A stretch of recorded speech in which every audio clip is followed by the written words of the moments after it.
Le 8 décembre dernier, le monde a célébré la Journée internationale du climat, une initiative de plusieurs ONG qui a pour but de rappeler l'urgence d'agir face au changement climatique en sensibilisant le grand public aux enjeux environnementaux actuels. Quand bien même le Bénin fait partie des pays qui polluent le moins, il subit de plein fouet les conséquences de ces changements climatiques. Dans ce magazine à suivre, Ruth Rondia revient sur quelques actions de riposte à mener pour réduire ce phénomène mondial. Le Bénin, à l'instar des autres pays de l'Afrique de l'Ouest, subit les effets néfastes des changements climatiques dont les manifestations se traduisent par des inondations, l'érosion côtière, les caprices météorologiques et autres. Il s'agit des résultats de l'augmentation des émissions de gaz à effet de serre. Ces modifications sont perceptibles et constatées par ses citoyens. Déjà, en ce moment, on a déjà les saisons qui ne sont plus les mêmes. On a des périodes où normalement on doit avoir la pluie, on ne l'a pas. Il y a des moments où on doit avoir la saison sèche, on ne l'a pas. Je dirais aussi qu'en ce moment, avec tout ce que les gens font dans les industries, il y a beaucoup de réchauffement climatique. En fait, il y a le climat qui n'est plus stable. Je parle déjà par exemple des vieux camions qui font que dégager de la fumée dans toute la ville. Les émidjamans, des motos fatiguées qui continuent de maintenir. Je vais parler aussi des véhicules d'occasion, les venus de France, tout ce qu'on nous ramène de la France. C'est des trucs que normalement on ne doit plus utiliser. Tout ça là contribue au réchauffement climatique. À part ça, il y a des grandes industries qui font que combuster des choses dont on n'est pas conscient, dont on ne sait même pas. Il y a beaucoup de changements aujourd'hui qui se produisent aujourd'hui dans la nature. En tant qu'homme, il faudrait prendre soin de son environnement, donner véritablement soin de son environnement parce que cela va perdurer pendant des années, pendant des temps. Quand on allait à l'école, et quand on était au CM2, il y avait des saisons sèches et il y avait des saisons pluvieuses. On avait 6 mois de saison sèche et 6 mois de saison pluvieuse. Mais il faut être de constater maintenant que les choses sont mélangées. On ne sait plus ce qui se passe et cela est dû au mauvais comportement de l'homme. Ces différents phénomènes sont dus à la variabilité naturelle et aux activités de l'homme sur la Terre, explique l'environnementaliste Massimin Djondo. De plus en plus, nous pratiquons l'agriculture intensive. Donc, nous produisons, nous déréglons le système, les écosystèmes terrestres plus que nous n'en avons besoin. Et comme tout le monde le sait, il y a du carbone dans le sol. Nous détruisons nos forêts à grande échelle. Alors que ces forêts servent à capter le carbone. Donc nous émettons, en détruisant nos forêts, nous contribuons à ces émissions-là. Et le transport, nous émettons beaucoup de CO2 par le transport. Nous émettons beaucoup de CO2 par nos usines polluantes. Tout notre mode de vie actuel concourt au dérèglement climatique, au changement climatique. Les impacts de ces modifications se constatent presque au jour le jour.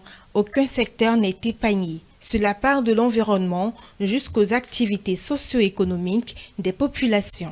Nous avons l'érosion côtière au Bénin parce que les océans se dilatent et le niveau des océans augmente, ce qui cause une érosion sur certaines de nos côtes. Et c'est pourquoi on continue d'aider. Vous allez à Akpakpa, vous sentez qu'il y a une bonne partie de Akpakpa qui est déjà sous l'eau, une bonne partie de Grand Popo, d'Eago et autres est partie et n'est plus sur la carte du Bénin. Nous avons des inondations récurrentes. Pourquoi? Parce qu'on observe de plus en plus beaucoup de pluie en un temps record. Donc le sol n'a plus la capacité d'absorber tout ce qui tombe. Parfois nous avons des pluies d'un mois en 3 jours. Alors qu'il faut que ces pluies-là tombent sur tout le mois pour que le sol ait le temps de l'absorber. C'est tout ça qui contribue à rendre plus vulnérables nos populations parce qu'elles perdent leur culture, elles perdent leurs moyens d'existence parce que vous imaginez quelqu'un qui a sa boutique devant sa maison qui est inondée ne peut plus vivre normalement. Des maisons qui sont inondées Donc ça voudrait dire que c'est un risque pour les personnels même et surtout les enfants. C'est dans l'optique de trouver la bonne riposte que des tables rondes internationales sont organisées de par le monde. La dernière COP, la 27e conférence des parties à la Convention cadre des Nations Unies sur les changements climatiques qui s'est tenue en Égypte du 6 au 20 novembre 2022, a permis aux parties prenantes de renouveler la solidarité entre les pays afin de concrétiser l'accord historique de Paris. Le Bénin, dans sa politique, a mis en place un plan national d'adoption au changement climatique pour réduire les conséquences et catastrophes climatiques des secteurs de développement du pays et renforcer la résilience climatique de son écosystème et celle des populations. C'est dire donc que des actions se mènent et doivent être davantage renforcées. La déforestation, c'est le premier objet dont il faut tenir compte chez nous, c'est la déforestation. On devait réfléchir à construire de manière à mieux aérer nos habitations pour qu'en temps de chaleur, nous puissions vraiment bénéficier de l'air naturel. On devrait sensibiliser nos populations à plus planter d'arbres qui vont contribuer à capter le maximum de CO2 pour aider à lutter contre les changements climatiques. On devrait s'habituer à voyager plus en groupe, à prendre les transports en commun, que de dire qu'à chaque fois, je prends ma voiture, il prend sa voiture, nous prenons nos voitures. Essayons de mutualiser les moyens pour que nos émissions se réduisent.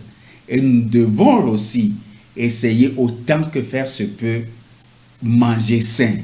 Nous n'avons pas besoin de consommer tout ce qui vient de l'extérieur, qui a coûté énormément de litres d'eau et un long voyage. Nous pouvons nous développer, nous, pays moins avancés et autres, en évitant de faire les mêmes erreurs que l'utilisation massive des énergies fossiles comme le pétrole, le gaz et autres, les industries polluantes. Non, on peut aller dans le même sens. Nous, en Afrique, nous avons le solaire. Nous avons le Bénin réfléchir à avoir plus de panneaux solaires, de champs photovoltaïques pour alimenter nos besoins en énergie. Donc, nous avons des initiatives, nous avons des alternatives, mais qui coûtent cher. La riposte n'est pas que l'affaire des gouvernants, elle doit être collégiale avec les populations qui devraient comprendre l'urgence du changement de leurs comportements qui sont nocifs à l'environnement dans lequel